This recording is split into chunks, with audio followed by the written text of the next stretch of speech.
പ്രിയ കൂട്ടുകാരെ, യേശുവിൻ്റെ കണ്ണുകളിലൂടെ എന്ന പുസ്തകത്തിൻ്റെ വായനയുടെ രണ്ടാമത്തെ എപ്പിസോഡ് ഇന്ന് ആരംഭിക്കുകയാണ്. നമുക്ക് വളരെ ശ്രദ്ധയോടുകൂടി ഇത് ശ്രവിക്കാം.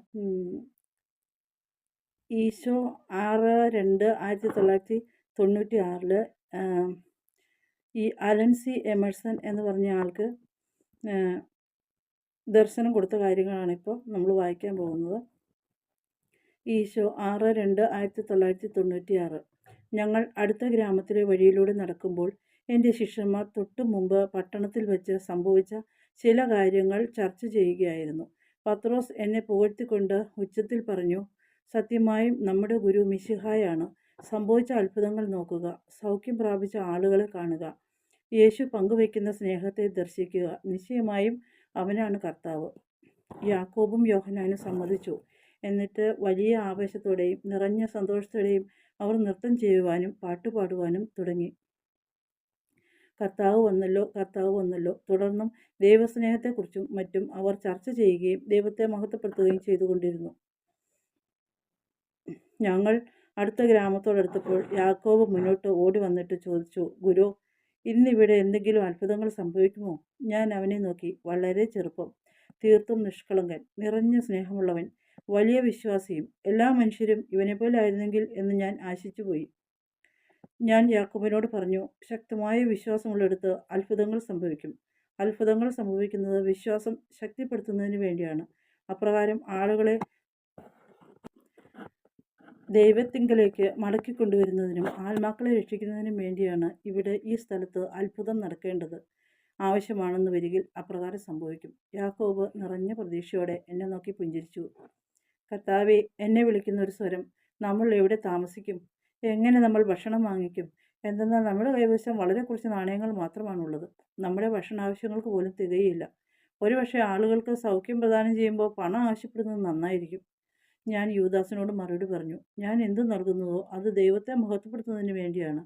ഞാൻ പിതാവിൻ്റെ നാമത്തിൽ നൽകുന്നു, അതും സൗജന്യമായി തന്നെ നൽകുന്നു. അപ്പോൾ പിന്നെ നമ്മൾ എങ്ങനെ ഭക്ഷണം കഴിക്കും? അത് പറയൂ. പാവം യൂദാസ്, അവന് ഒരു ബോധ്യവും ലഭിക്കുന്നില്ല. എന്തെന്നാൽ അവൻ്റെ ചിന്ത ഹൃദയത്തിൽ നിന്നുള്ളതല്ലായിരുന്നു. ബുദ്ധിയെയും കീശയിലെ പണത്തെയും ബന്ധപ്പെടുത്തി മാത്രമാണ് അവൻ്റെ ചിന്തകൾ. എന്നിൽ വിശ്വസിക്കൂ യൂദാസ്, നമുക്ക് ആവശ്യമുള്ളതെല്ലാം ഞാൻ പ്രദാനം ചെയ്യും. എൻ്റെ സ്വർഗസ്ഥനായ പിതാവ് നമുക്ക് ആവശ്യമുള്ളതെല്ലാം തരും. അപ്രകാരം അവിടുത്തെ ഇഷ്ടം നിറവേറപ്പെടും. ഞാൻ 5000 പേരെ തീറ്റിപ്പോറ്റി. നമ്മളെ തന്നെ തീറ്റിപ്പോറ്റാൻ എനിക്ക് സാധിക്കുമെന്ന് നീ വിശ്വസിക്കുന്നില്ലേ? അസ്വസ്ഥനായി കാണപ്പെട്ട യൂദാസ് വിശ്വാസം വരായികയാൽ പിറുപിറുത്തുകൊണ്ടും മറ്റുള്ളവരുടെ പരാതിപ്പെട്ടുകൊണ്ടും നടന്നു നീങ്ങി. അപ്പോൾ ആരൊക്കെയോ ഉറക്കെ പറയുന്നത് കേട്ടു, അവൻ വരുന്നു, അവൻ ഇവിടെയുണ്ട്, ഇത് പ്രവാചകനാണ്, ഇവൻ നസ്രത്തുകാരനായ യേശുവാണ്. രോഗികളെ പുറത്തു കൊണ്ടുവരൂ, ഇതാ അവൻ ഇവിടെയുണ്ട്, അവൻ അവരെ സുഖപ്പെടുത്തും. ഗ്രാമം സജീവമായി. ആളുകൾ വീടുകൾ തോറും ഓടി നടന്ന ഞാൻ അവിടെയുണ്ടെന്ന് അയൽവാസികളൊക്കെ അറിയിക്കുകയായിരുന്നു. അല്പസമയത്തിനുള്ളിൽ ഒരു ജനക്കൂട്ടം ഉന്തിയും തള്ളിയും എൻ്റെ അരികിലേക്ക് വരുന്നുണ്ടായിരുന്നു. ഞാൻ ഒരു പാറയുടെ മുകളിൽ കയറി നിന്നു. അവരോട് ഇരിക്കുവാൻ പറഞ്ഞു. പിന്നെ ഇപ്രകാരം പഠിപ്പിച്ചു, സ്വർഗസ്ഥനായ പിതാവ് നിങ്ങളുടെ ഹൃദയങ്ങളെ സുഖപ്പെടുത്തുവാൻ എന്നെ അയച്ചിരിക്കുന്നു. നിങ്ങളുടെ ആത്മാക്കളെ രൂപപ്പെടുത്തുവാൻ, അങ്ങനെ യഹോവയുടെ വിശ്വസ്തത നിങ്ങളെ കാണിച്ചു തരുവാനുമാണ് ഞാൻ വന്നിരിക്കുന്നത്. പിതാവ് തൻ്റെ അനന്തമായ കാരുണ്യത്താൽ സ്നേഹവും പാപമോചനവും നിങ്ങൾക്ക് വാഗ്ദാനം ചെയ്യുന്നു. നിതാന്തമായ സമാധാനവും നിത്യാനന്ദവും നിത്യസ്നേഹവും നിങ്ങൾക്കായി വച്ചു നീട്ടുന്നു. നിങ്ങളുടെ മക്കളെ നോക്കൂ, നിങ്ങൾ അവരെ എത്രയധികം സ്നേഹിക്കുന്നുണ്ട്. അവരുടെ ജീവിതത്തിൽ ഏറ്റവും നല്ലത് ഭവിക്കട്ടെ എന്നാഗ്രഹിക്കുന്നു. അവർ വളരുമ്പോൾ നിങ്ങൾ അവരെ നയിക്കും, ഉപദേശിക്കും. അവർ ആയിത്തീരേണ്ട ദൈവമക്കൾ എന്ന സ്ഥാനത്തേക്ക് വളരാൻ അവരെ സഹായിക്കുകയും ചെയ്യും. സ്വർഗത്തിൽ വസിക്കുന്നവനായ പിതാവ് നിങ്ങളുടെ പിതാവാണ്. സ്വർഗീയ സമ്മാനങ്ങൾ നിങ്ങളുടേതാകണമെന്ന ആഗ്രഹത്താൽ അവിടുന്ന് നിങ്ങളെ നോക്കുന്നു, നയിക്കുന്നു, സഹായിക്കുന്നു, ഉപദേശിക്കുകയും ചെയ്യുന്നു. റൊട്ടി പാകം ചെയ്യുന്ന ഒരു മനുഷ്യനെ ശ്രദ്ധിക്കൂ. അവൻ ശരിയായി മിശ്രിതം ഒന്നിച്ചിടുന്നു. എന്നിട്ട് പാകമാകുന്നവരെ കട്ടകൾ ഉടച്ച് കുഴയ്ക്കുന്നു.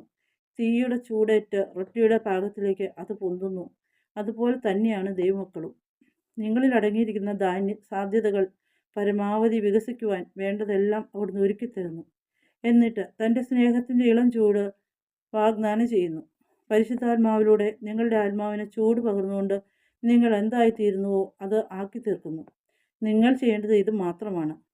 ഹൃദയത്തിൻ്റെ വാതിലുകളെല്ലാം തുറന്ന് ദൈവസ്നേഹമാകുന്ന ചൂട് ഉള്ളിൽ പ്രവേശിക്കുവാൻ അനുവദിക്കുക. അങ്ങനെ നിങ്ങൾ നിത്യമായ സമാധാനത്തിലേക്ക് നയിക്കപ്പെടാൻ അനുവദിക്കുക.